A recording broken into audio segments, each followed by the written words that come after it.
magkahiwalay ka kay mama, huwag kang lalabas ng mall. Doon ka lang sa loob ng mall. Okay?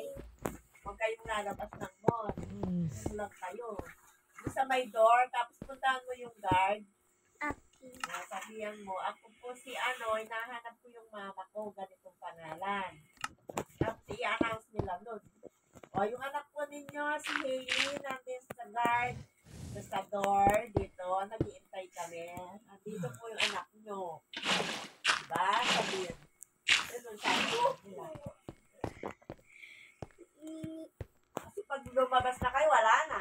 The best, meron mga ID. Wow, Tapos may cellphone number. Magdala ka ng ID mo.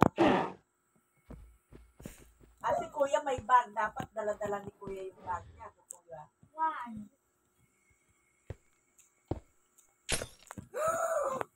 Meron akong talagang magandang idea. Anong idea? Diba, hindi ko alam yung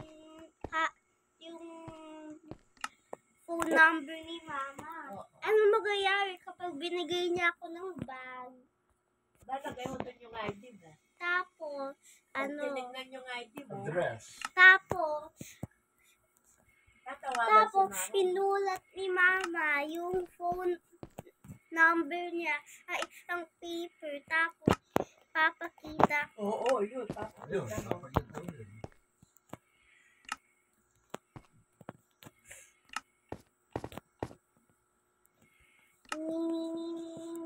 You forgot to put red to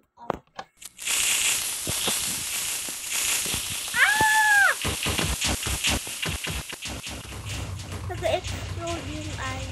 Tapos kabiging what? Tapos may shell. Ha?